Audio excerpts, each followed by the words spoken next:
नमस्कार विद्यार्थी मित्रांनो, तुम्हा सर्वांचं स्वागत आहे. आज आपण नवोदय प्रवेश परीक्षेचा परिसर अभ्यास पाहत आहोत. त्याच्यामधला 12वा धडा जो आहे, प्रकरण 12 अन्न घटक, पोषण आणि अन्न सुरक्षा यावर महत्त्वाचे मुद्दे आहेत ते पाहूत. त्याच्यानंतर आपण शेवटी प्रश्न उत्तरे सोडवू. त्यामुळे व्हिडिओ शेवटपर्यंत पहा. तर पहिला मुद्दा आहे अन्न घटक. आपल्या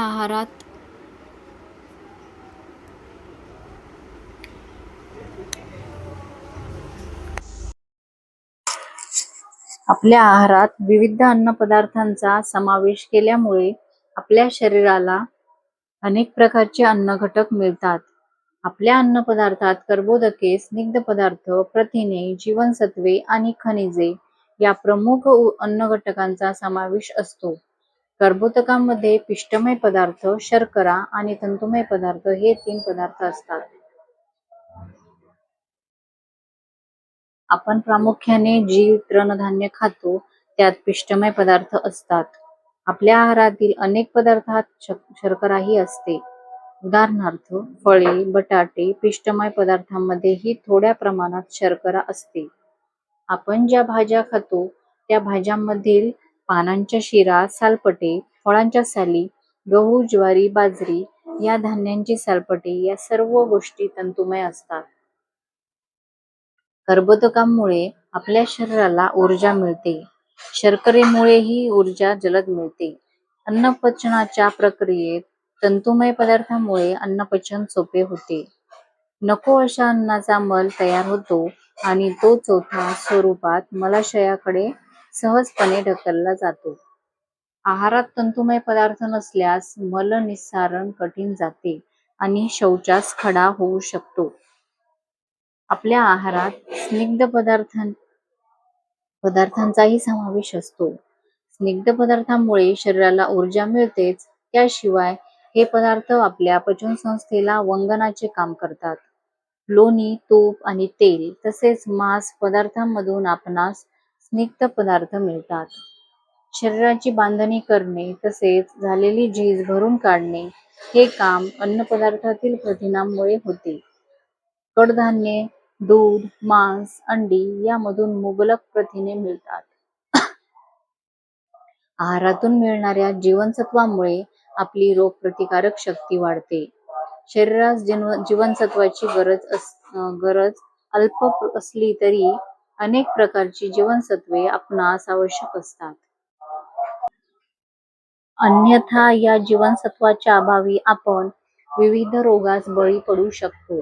दूध, विविध फळे आणि भाज्या यामधून आपणास मुबलक जीवनसत्वे मिळतात. शरीरास विविध खनिजांचीही आवश्यकता असते आणि ही खनिजे आपणास फळभाज्या, हिरव्या पालेभाज्या, फळे, मांस, अंडी आणि दूध यामधून मिळतात. आपल्या आहारातील एक पदार्थ आपणास एकच अन्न घटक पुरवतो असे नाही. एक अन्नपदार्थ आपणास अनेक अन्न घटक पुरवतो. उदाहरणार्थ दुधामध्ये शर्करा, तंतुमय पदार्थ, जीवनसत्वे, खनिजे आणि सायीच्या रूपात लोणी किंवा स्निग्ध पदार्थही मिळतात. कडधान्यांमध्ये मुबलक प्रथिने, तंतुमय पदार्थ आणि खनिजे असतात. फळभाज्या आणि पालेभाज्यांमधून जीवनसत्वे, शर्करा, तंतुमय पदार्थ आणि खनिजे मिळतात. तर दुसरा मुद्दा आहे चांगला आहार आणि वाईट आहार.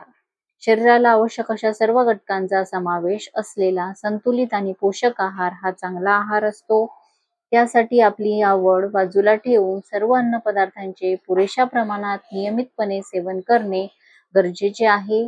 अन्न सेवनाचे योग्य प्रमाण, नियोजित वेळा आणि शांत प्रसन्न मन अशा पद्धतीने घेतलेला आहार हा चांगला आहार असतो. शरीराला आवश्यक सर्व अन्न घटक न मिळणारा किंवा एखादा घटक जास्त प्रमाणात असणारा, अन्न सेवनाच्या अनियमित वेळा, घाई गर्दीत आणि तणावात अन्न सेवन हा वाईट आहार असतो आणि त्यामुळे कुपोषण होण्याचा धोका असतो. तिसरा मुद्दा आहे अन्न शिजवण्याच्या पद्धती. विविध अन्न पदार्थांमधून आपणास विविध अन्न घटक मिळतात. मात्र पचनास सोपे जावे तसेच ते अधिक चवदार, रुचकर आणि खमंग लागावेत म्हणून माणूस अन्न शिजवून खातो. अन्न शिजवण्याच्या विविध पद्धती आहेत. पोळी, भाकरी आणि काही कंदमुळे भाजतात. इडली, ढोकळा हे पदार्थ वाफवून बनवले जातात. काही कंद आणि मोदक उकडले जातात. भजी, वडे, समोसे, पापड तळले जातात. भात शिजवला जातो. मांस शेगडीवर किंवा इलेक्ट्रिक शेगडीवर शेकवून भाजले जातात. काही अन्नपदार्थ मात्र कच्चेच खाल्ले जातात. अन्नपदार्थ जास्त शिजवू नयेत, अन्यथा त्यातील पोषक तत्वांची हानी होते. चौथा मुद्दा आहे अन्नाचे स्रोत. आपल्या आहारात विविध प्राणीज उत्पादने असतात, मात्र तरीही शेती हाच आपल्या अन्नाचा प्रमुख स्रोत आहे. जून ते ऑक्टोबर पर्यंतचा खरीप हंगाम, ऑक्टोबर ते मार्च पर्यंत चालणारा रब्बी हंगाम आणि मार्च ते जून पर्यंत घेतली जाणारी उन्हाळी पिके असे शेतीचे 3 हंगाम दिसतात. पर्जन्याचे प्रमाण, स्थानिक हवामान, मृदेचे स्वरूप या आधारे शेतकरी आपल्या शेतात विविध प्रकारची पिके घेतात. पारंपरिक शेतीच्या तुलनेत आता आधुनिक शेतीकडे कल वाढत आहे. त्यासाठी यंत्रे, सुधारित बी-बियाणे, सिंचनाच्या सोयी, खते, कीटकनाशके यांचा वापर केला जातो. याच आधुनिक तंत्रज्ञानाद्वारे भारतात हरितक्रांतीही घडून आली आणि त्यामुळे भारत आता अन्न उत्पादनात व अन्न सुरक्षेत स्वावलंबी झाला आहे. आधुनिक शेतीमुळे काही समस्याही उद्भवल्या आहेत. रासायनिक खतांच्या अतिरेकी वापरामुळे सुपीकता कमी होत आहे. अतिसिंचनामुळे क्षारपड जमिनीचे प्रमाण वाढत आहे आणि याचा परिणाम शेती उत्पादकतेवर होत आहे. 5वा मुद्दा आहे सेंद्रिय शेती. आधुनिक शेतीमुळे निर्माण झालेल्या समस्या दूर करण्यासाठी आता सेंद्रिय शेतीला प्रोत्साहन देण्यात येत आहे. सिंचनासाठी आता ठिबक आणि तुषार सिंचन पद्धतीचा वापर केला जातो. प्राण्यांचे मल, शेणखत, लेंडीखत, हिरवळीचे खत, कंपोस्ट खत आणि नैसर्गिक खतांचा अधिकाधिक वापर करून रासायनिक खतांचा वापर कमी केला जात आहे. मृदेची उत्पादकता वाढवण्यासाठी हाडांचा सुरा, मासळी या जैविक घटकांचाही वापर वाढत आहे. त्याचप्रमाणे कीटकनाशकांसाठी आता रसायनांपेक्षा प्राण्यांचे मूत्र वापरून सेंद्रिय कीटकनाशकेही वापरण्यात येत आहेत. कृषी सहायता केंद्रे, कृषी साक्षरता आणि कृषी विद्यापीठांच्या माध्यमातून सेंद्रिय शेतीचा प्रसार केला जात आहे. 6वा मुद्दा आहे अन्नाची साठवण. शेतीमधून किंवा अन्य स्रोतातून अन्न मिळवणे हे खूप कष्टाचे काम आहे आणि म्हणून उत्पादन केलेल्या अन्नाची नासाडी होऊ नये, खराब होऊ नये, तसेच त्यातील काही अन्नपदार्थ हंगामाव्यतिरिक्त वर्षभर उपलब्ध व्हावेत यासाठी माणसांनी अन्न साठवण्याच्या विविध पद्धती विकसित केल्या आहेत.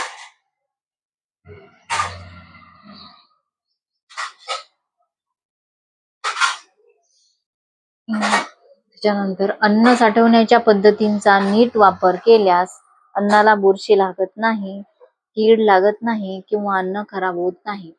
वाळवणे ही अन्न साठवण्याची एक महत्त्वाची पद्धत आहे. गहू, ज्वारी, कडधान्ये यांसारखी धान्ये, मासे, पापड, आंबापोळी, फणसपोळी, सुकेळी इत्यादी अनेक खाद्यपदार्थ नीट वाळवून कोरडे करून त्यांच्यातील दमटपणा घालून ठेवले जातात. खारवणे ही अन्न साठवण्याची पद्धत वापरून लोणचे बनवले जाते. तसेच चिंच, कोकम आणि काही मासे साठवले जातात. अनेक फळे साखरेच्या पाकात मुरवली जातात. अन्नपदार्थांना कीड लागू नये म्हणून कडुलिंबाचा वाळलेला पाला वापरला जातो. अन्नपदार्थ साठवण्याचे काही आधुनिक उपायही आता वापरले जातात. अतिशीतकरण प्रक्रियेद्वारे अन्नपदार्थ दीर्घकाळ टिकवता येतात. तसेच दुधावर प्रक्रिया करून विविध अन्न उत्पादने व दूध पावडर तयार केली जाते, ज्यापासून गरजेप्रमाणे पुन्हा दूध उपलब्ध करता येते. स्वच्छ केलेले मासे, स्वच्छ केलेल्या भाज्या, स्वच्छ केलेले फळांचे तुकडे नीट हवाबंद डब्यात दीर्घकाळापर्यंत साठवता येतात. अन्न साठवण्याच्या या विविध पद्धतीमुळे अन्न सुरक्षा लाभते आणि वाढत्या लोकसंख्येसाठी ती उपयुक्त ठरते. अशा प्रकारे हा आपण 12वा घटक पाहिलाय, पूर्ण प्रकरण पाहिलेलं आहे. त्याच्यावरचे प्रश्न आपण पाहणार आहोत. प्रश्न आणि उत्तरे. स्वाध्याय सोडवणार आहोत.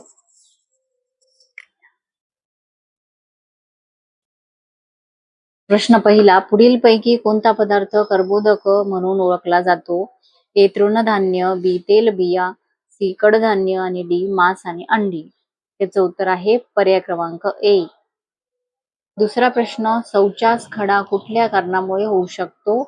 ए आहारात स्निग्ध पदार्थ नसणे, बी आहारात तंतुमय पदार्थ नसणे, सी आहारात जीवनसत्वाचा अभाव आणि डी आहारात शर्करेचा अभाव. याचं उत्तर आहे पर्याय क्रमांक 2.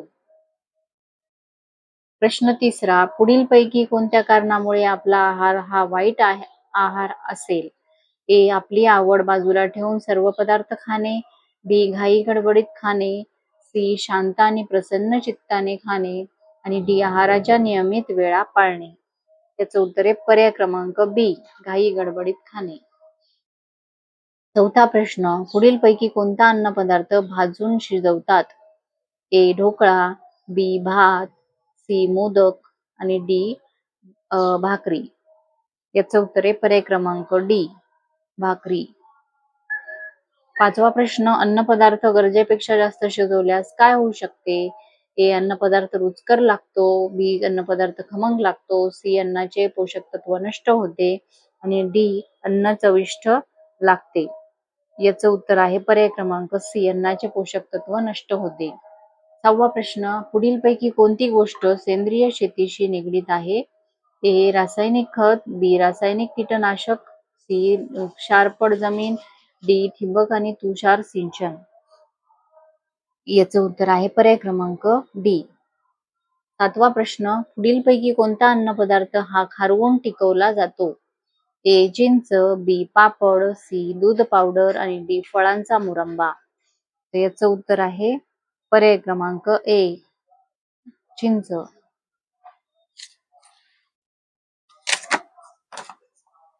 आठवा प्रश्न, सर्वसाधारण चांगले मुरलेले लोणचे किती काळ टिकते? ए 1 आठवडा, बी 3 आठवडे, सी 3 महिने आणि डी 12 महिने. याचं उत्तर आहे पर्याय क्रमांक डी, 12 महिने.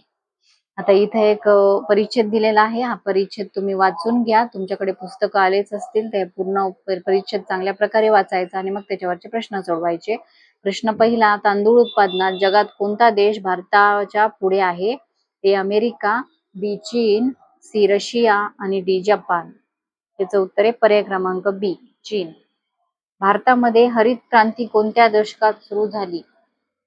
ए 1960च्या दशकात, बी 1950च्या दशकात, सी 1970च्या दशकात आणि डी 1980च्या दशकात. याचं उत्तर आहे पर्याय क्रमांक ए. तिसरा प्रश्न, आजच्या काळात भारत अन्न उत्पादनाच्या बाबतीत कसा आहे?